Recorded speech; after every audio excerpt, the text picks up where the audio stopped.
I am delighted to have been able to get Rebecca Mountain to join us before her sessions this afternoon at the REALiTY conference. She's going to be speaking on two sessions. One is the Cutting Edge Social Strategy panel, and she'll be speaking with others on that, and then she's doing her own session on lead generation and conversion as well. Welcome, Rebecca. Thank you so much for having me today. Appreciate it. Great. So in keeping with sharing some of the things you're going to be talking about, I just wondered, what are some of the biggest mistakes that you feel realtors make around their social media strategy? Yeah, so the cool thing about social media and real estate is it's a relationship business, and in social media you can actually use the social networking to build relationships. But a lot of people, they do like what I call the set it and forget it. Right? There's like great services you can get. There's wonderful systems out there that can automate and kind of help out a little bit. Yes. But a lot of people use that as like the only thing that they do. Mm-hmm. And so you're there, but you're like a ghost. Like, you can kind of stick your fist kind of right through it, because if I try to respond or interact, there'd be nothing coming back. Mm. So that's a big mistake that people make. And the other big mistake that people make is not being sort of their authentic selves. Like, so the content is very, what I call two-dimensional. The algorithms and all of the social networks are all predicated on, like, if I always like, comment, and share about open houses or cats, well then what's gonna appear in my newsfeed is open houses and cats. But a lot of realtors, they're kind of like singular, and that's all their Facebook pages or their Twitter feed or Instagram. It's just all house, house, house, house, open house listing, house, house, house, report. And that's it.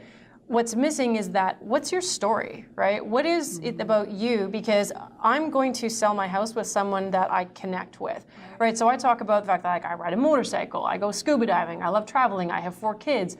And I talk about that through my business channels, because it allows people to remember. When I teach, I ask a question, who here rides a motorcycle? And I always remember the people who raise their hand, right? Because then we argue about whose bike is better and so on and so forth. It's your connection, right? Yeah. Exactly, and they're not making that connection, right? So if you don't really want to invest the time to use social as a connecting tool, just to use your word, then you shouldn't be there at all. Better to be not there at all than to be there poorly, or to be there like what I could call a ghost. Right, good, very good advice. So social media changes and grows and develops. Yep. What do you see in the next couple of years? There's two, and when we're talking about, like, Facebook is the best relationship building social network. Instagram is okay, but you don't really have like threads where you have conversations. Mm-hmm. And real estate being a relationship business, that's where usually the demographic is, and where the conversations happen. Mm-hmm. There are 2 huge pushes that Facebook is making this year. One is on pushing people to create content that generates meaningful and thoughtful conversations and responses. That's why auto-posting systems don't work. They're like, here's a report, blah. Right. Here's a this, blah. But there's no like insight, there's no context, there's nothing that really tries to make people respond to that. So, that's sort of one thing that really needs to happen, because if you are not generating content that's creating those conversations, people aren't going to see it. Your reach is going to go down to 0. Oh, okay. So that's why change. Yeah, right. If auto-posting services generated that kind of response, I'd say, like, knock yourselves out. But they don't, because Facebook hates third-party services, and so they suppress them. Right? So even though they say they don't punish you, they do. The other big thing, and this usually puts people like way outside their comfort zones, is video. Stuff like we're doing right now, right? So they don't want to do it. They think they look funny and they sound weird, right. And they get really uncomfortable. So I have a really funny thing that I tell people. I teach them all the time. Any course that I teach, I've been teaching at Trev for 8 years now. I'm accredited all across North America, and I always say the same thing. If you think you sound weird and you look funny, shoot the video, post it, don't watch it. Right. Just get it out there, right? Because the only thing holding you back from doing it is yourselves. And the reason why video is so important, right now, list building, getting people into your database is really where the money is. You fast forward only 1 or 2 years and it's an audience building. How many people are watching you? So creating Facebook Live shows every week, same time, every time, at same day, same time every week, 10 minutes to 30 minutes, topical. That's what's going to kill it. So if someone says to me, Rebecca, what's one thing I can do to just like leapfrog over everybody else?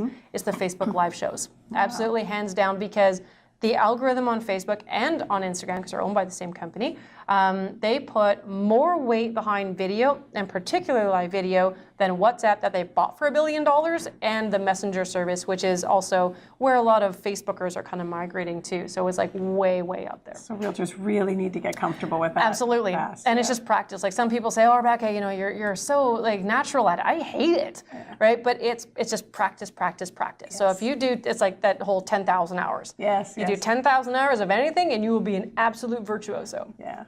So speaking of that, and sort of linking that, running your social media, that may be something you need to learn too. Now, is that something you should spend the time on learning yourself in terms of managing your social media accounts? Is that something, I know people can outsource it. How do they make that decision? Yeah, there's a very simple calculation that I do, because I manage accounts for people, but I also coach people, right? So I kind of go on both sides. So the calculation you need to make is to say, all right, first of all, what are you trying to do with it? Are you trying to use it to make sales, build relationships, drive people to events? Like and that's one of the things I'm talking about on the panel at 1:15 today, is if you don't understand how you make sales, you really shouldn't be in business. Because if realtors make sales through open houses, everything you should do should be geared on getting people to those open houses. If it's through referrals, everything should be focused on that, right? So that's the first step. Once you've identified that, there's always do it, automate it, or delegate it. Okay, so if you can automate, if you just say, I just need a regular reminder to go out to my past clients because my referrals are where I make all my money, that's automation. You don't need to delegate that. It's very easy to set up. It's like set it up once and then it just kind of has a brain of its own.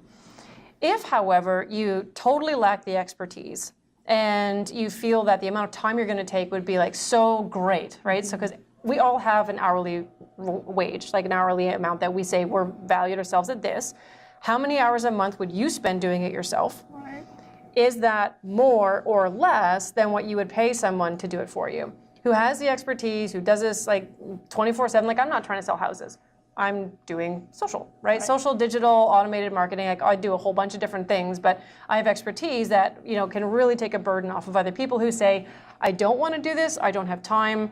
The only challenge about hiring someone into your team, and this is not that you shouldn't do it, but you have to go in eyes wide open. First of all, you have to know what questions to ask. There's a lot of people who say they're Facebook experts, and they basically have a computer and they use Facebook with their friends, right? It happens all the time. And it's really disappointing because you invest like 2, 3, 4 months with this person, and then they either leave or they show themselves as not capable. And now you've wasted time. So if you are going to bring someone in, make sure that you understand who you're hiring. You have a very specific goal. Again, how do you make sales? And really focus them along those lines in particular. But again, if it's cheaper for you to hire someone in-house, maybe they're doing some admin work too. That combo of admin work or some other support plus social media is usually the best combination I have seen when teams actually bring social media and email marketing in-house within their own team structures. Great advice. Very good. I hope so. All your sessions will be fabulous. Very interesting, I'm sure. Good. Thank you, Rebecca. Thank you. I've been speaking with Rebecca Mountain from Impetus Consulting.